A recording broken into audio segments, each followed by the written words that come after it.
आपको हिंदी साहित्य में पाठ आपका 18 नीलकंठ जो है इसके आगे के भाग को समझाऊंगी।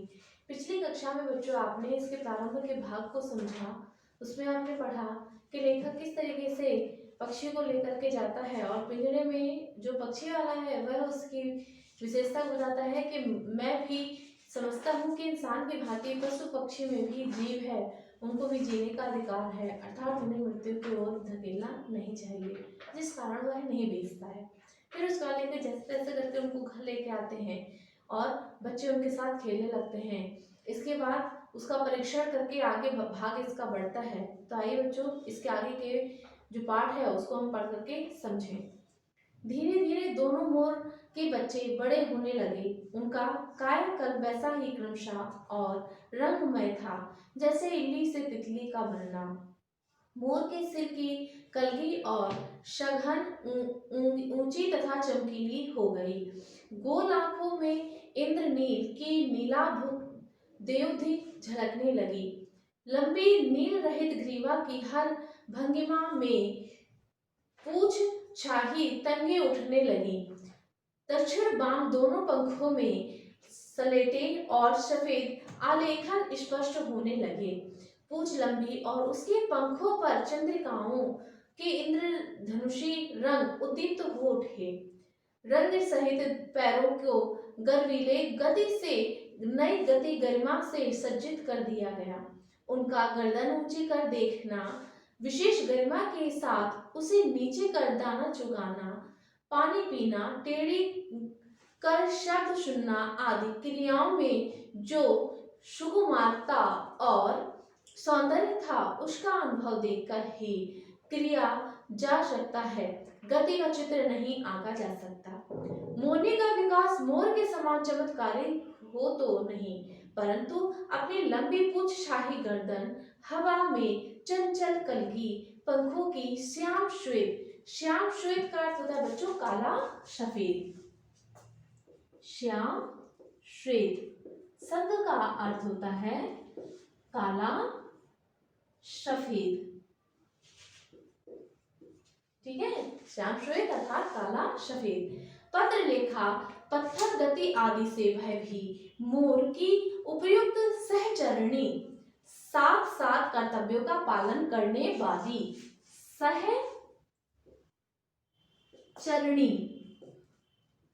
का अर्थ होता है साथ साथ कर्तव्यों का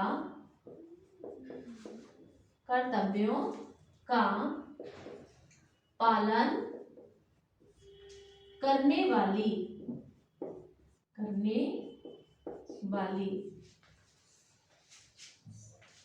नीलाभ ग्रीव के कारण मोर का नाम रखा गया। नीलकंठ और उसकी छाया के समान रहने के कारण मोरनी का नामकरण हुआ राधा। मुझे स्वयं ज्ञात नहीं कि वह नीलकंठ ने अपने आप को चिड़ियाघर के निवासी जीव जंतु का सेनापति और संरक्षक नियुक्त कर लिया।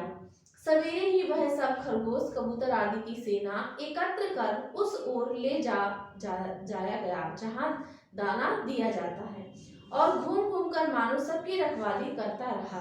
किसी ने कुछ गड़बड़ और कुछ अपने तीखे चक्षु प्रहार से उन्हें दंड देने दौड़ता।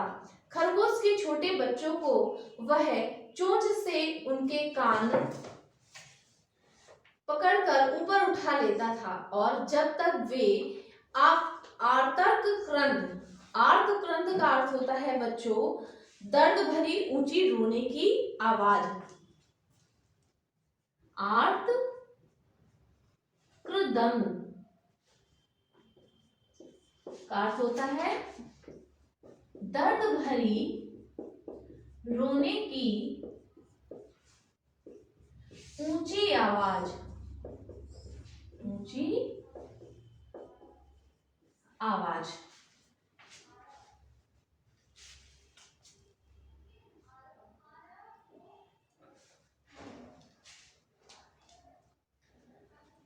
इसके बाद है उन्हें इधर से लटकाए रखता। कभी कभी उनकी पैनी चोंच से खरगोश के बच्चों का कर्णवेद कान छिदवाना कर्ण वेद। कर्णवेद शब्द का अर्थ हुआ कान छिदवाना। तो कर्णवेद संस्कार हो जाता था, पर वे फिर कभी उसे क्रोधित होने का अवसर ना देते थे। दंड विधान के समान ही उन जीव जंतुओं के प्रति उनका प्रेम भी असाधारण था।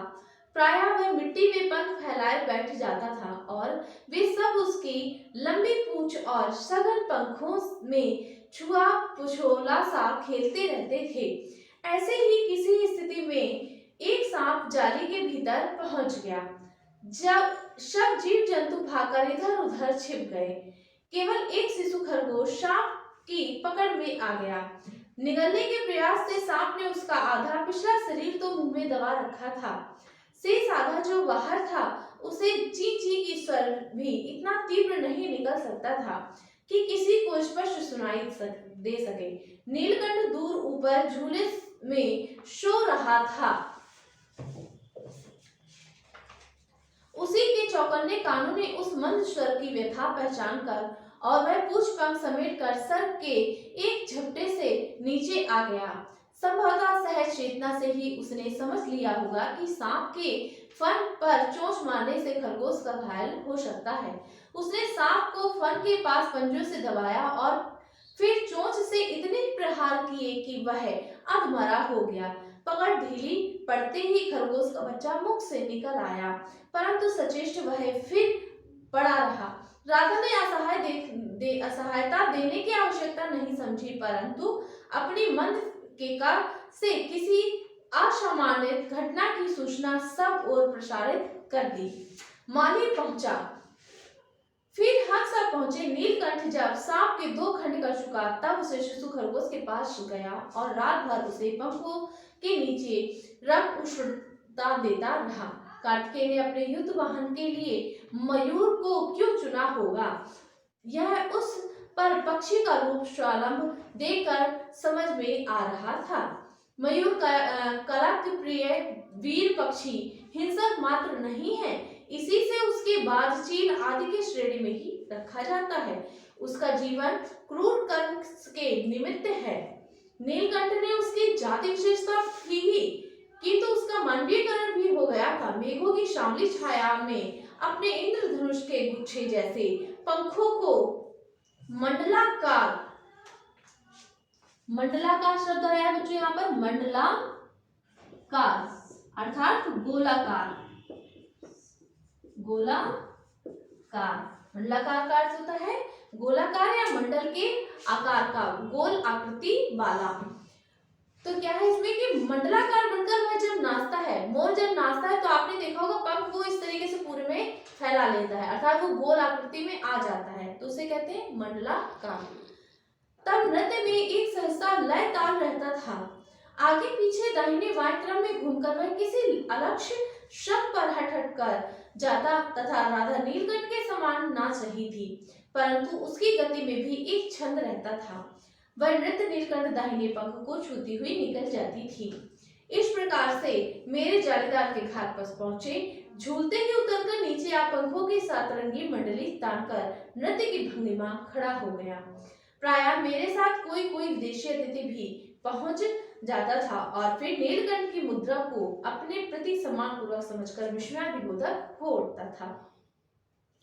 फलों के वृक्षों से अधिक उसे पुष्पित और पल्लवित वृक्ष भाते थे। पल्लवित शब्द का अर्थ होता है बच्चों विकसित।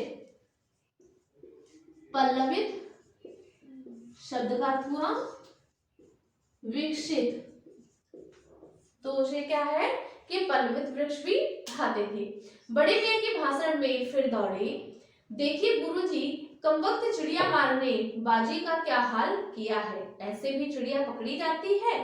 सारांश यह है कि 7 रुपए देकर मैं उसे अगली सीट पर रखवा कर घर ले आई, तो और एक बार पढ़ने लिखने का कमरा अस्पताल बना। पंजों का मरहम पट्टी और देखभाल करने पर वह महीने भर अच्छी हो गई। उंगलियां वैसी टेढ़ी मेढ़ी रही, परंतु वह ठूंठ जैसे पंजों पर डगमगाती हुई चलने लगी। तब उसे जाली घर में पहुंचाया गया और नाम रखा गया कुब्जा। नाम के अनुरूप वह स्वभाव से ही कुब्जा ही प्रमाणित हुई। इस कलह कोलाहल से और उसे भी अधिक राधा की दूरी से बचाने नीलकंठ की प्रसन्नता का अंत हो गया। कई बार वह जाली के घर से निकली भागा, एक बार कई दिन भूखा प्यासा आम की शाखाओं में छिपा बैठा रहा, जहां से बहुत पुचकार कर मैंने उतारा। एक बार मेरी खिड़की के साइड पर छिपा रहा, मेरे दाना देने जाने पर वह सदा की भांति पंखों को मंडलाकार बना खड़ा हो जाता था, पर उसकी चाल में थकावट और आंखों में एक शून्यता रहती थी। अपनी अनुभवहीनता के कारण ही मैं आशा करती रही थी कि थोड़े दिन बाद सब में मेल हो जाएगा। अंत में 3-4 मास के उपरांत एक दिन सवेरे जाकर देखा कि नीलकंठ पूंछ पंख फैलाए धरती पर उसी प्रकार बैठा हुआ है जैसे खरगोश के बच्चों को पंख में छिपाकर बैठा था। मेरे पुचकारने पर भी उसने ना उठने पर संदेह हुआ। वास्तव में नीलकंठ मर गया था, क्योंकि का उत्तर तो अब तक नहीं मिल सका। ना कोई उससे बीमार हुई और ना उसे कोई रंग बिरंगे फूलों के गुच्छे जैसे शरीर पर किसी चोट का चिन्ह मिला।